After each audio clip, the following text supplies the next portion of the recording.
everyone. Sorry I was a little bit late getting on tonight. It's been a bit of a mad rush day today. Had my son up at the stadium doing his athletics again and did very well. So I put a little quiz out, and thank you so much to everybody who replied with their one trait that they felt that they would need to look for in a partner.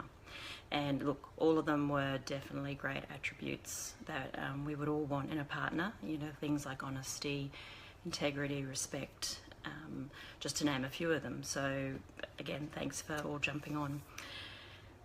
Look, the reality is no one's perfect. We know that. I'm not telling you anything new. So with every relationship, there's going to be faults in both parties.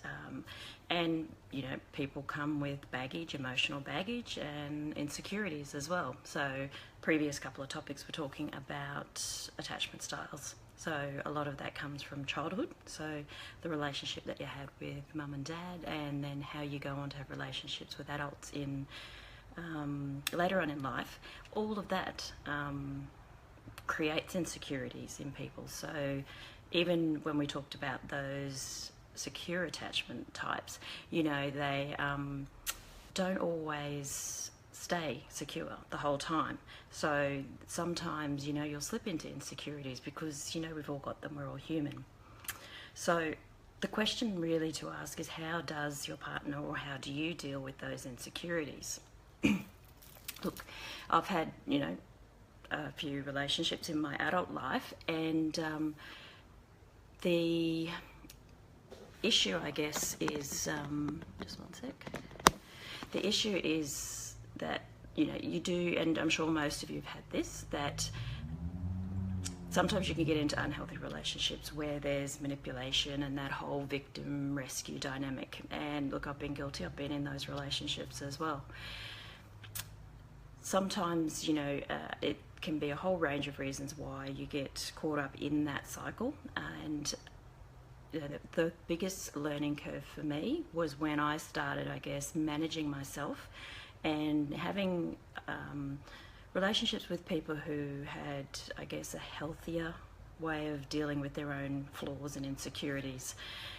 When you're around people who do deal with their own issues in a healthy way, then you start to learn how to do it as well. I mentioned this a few weeks back, that unfortunately as adults we don't get a lot of this self-development and knowing how to manage our emotions, knowing how to manage ourselves. It's not something that's taught in school, and depending on your upbringing, you may or may not have had parents who guided you through those things. So we have to sort of learn as we go, learn on the fly. So for me, the one trait that I look for, and it's like a non-negotiable, is finding somebody who has the ability to see their own flaws but also be accountable for them. And by that I mean having really good insight. Like, it's easy for people to sit there and say, oh yeah, I know I'm impatient, or I know I've got a bad temper, or I know this and that. Very big thing to acknowledge it, but it's another thing to work on it and actually make an improvement on it.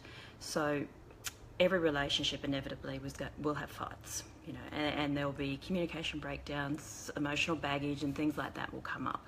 So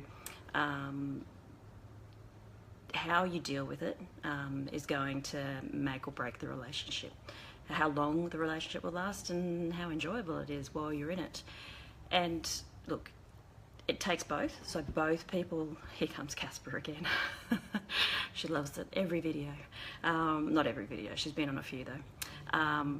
So both people have to be willing, and both people have to be able to recognise that they have these snags, I guess, and actually be able to talk openly and honestly with each other. And look, an example being, if your partner, if there was something that they were doing that you didn't like, and you had to speak to them about it because it was something that, you know, needed to be said for the relationship to move forward, how would they react? Would they stomp up and down? Would they get angry? Would they start throwing things back at you? That whole blame game of going back and forward. Would they, you know, threaten to break up? Would they threaten to kill themselves? You know, there's a whole range of things that people do when they're, I guess, put into a position where they're being criticised, because nobody likes it. It makes you feel very vulnerable. It makes you feel less than. There's a whole range of negative emotions involved there, but it takes a lot for a person to be able to say, okay, yep, I accept that, you know, I am like that. It's something that I need to work on.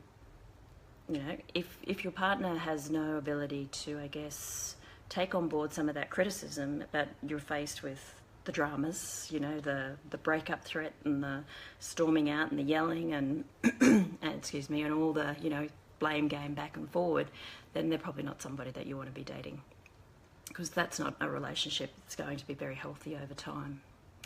Now switch roles. Now you're in the receiver seat and you're the one whose partner's come up to you and said, listen, I need to have a chat, you know, yada yada yada, is, you know, causing lots of problems. You know, I'm feeling, you know, inadequate, or feeling less of a priority when you do XYZ. So how are you going to react? Are you going to get your back up? Are you going to start to yell and start to blame and say, but hang on a minute, you do this and this? And look, we all do it. The reality is there's very few people on this earth that would not fire back and have some sort of retaliation for the hurt they just felt. They give it straight back. And then depending on, I guess, where the dynamic is on any given day, it can escalate very quickly. It can slamming doors, a whole range of things.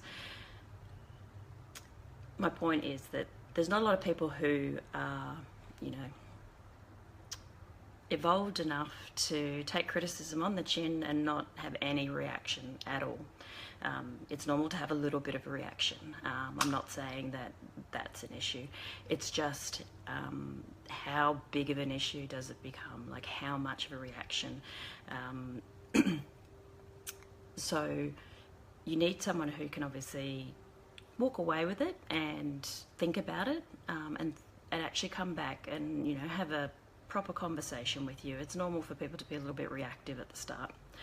Now, keep in mind as well, when you are looking at a partner for, you know, having this ability to look at their own selves and, you know, take accountability for their flaws, that if you're a person who has a tendency to suppress or overexpress your emotions, you're going to attract somebody who has a tendency to suppress and overexpress their emotions. And likewise, if you are a person who expresses emotions in a healthy way, you're likely to attract someone who also expresses their emotions in a healthy way. Sometimes it can be a hard pill to swallow that, you know, we have a big part to play in the relationships that we have. But your emotional integrity will naturally self-select the people that you are going to meet and date. You know, emotional integrity is something that we all need to work on. And as you start to, I guess, manage your own flaws and insecurities in a healthy way, it's almost like this magic wand that you start to attract people who are less dysfunctional. There's not all this game playing. That's not the whole rescuer victim dynamic that's at play. All of a sudden you're surrounding yourself with people that, hang on, these people have really got their shit together. You know, it's all of a sudden things just seem to be working, and that comes from you in the first instance. So it's about getting, I guess, some awareness of what your flaws are. Not pointing the blame at mum and dad, not pointing the blame at the previous partner or the friend who did something to you. You know, there can be a whole range of people that we can blame. But ultimately, if we take responsibility for where we are at, and we, you know, raise our emotional intelligence, then we're going to attract like-minded people. And ultimately, I think that's what we want. We want a partner who can acknowledge when they have flaws and are willing to compromise and work on it. And equally, you need to be the same. You need to have that capability of swallowing the pride when something's said to you, so that you can say, okay, this is hurting my partner, this isn't going to move us forward, it's not going to improve things. So, you know, you're going to attract people who do that when you start doing it yourself. And ultimately, we want acceptance when we're in a relationship with somebody, and that's the best way to get it. Look, it's just not a guarantee that the relationship will then last forever, but it certainly means that it's going to be a smoother journey. So having that acceptance of each other's emotional baggage, insecurities, all those things that we all come with, will make for a much happier relationship. So once again, thank you so much for your input and putting out there those traits that you felt were the number one for you. I don't think anyone would disagree that any of the ones that you listed aren't ones that we all look for in a partner. But as I said, I think it ultimately comes down to having that, or finding somebody who has that ability to take accountability for their flaws and be able to manage that with you. So that's it for tonight. Thank you so much for jumping on.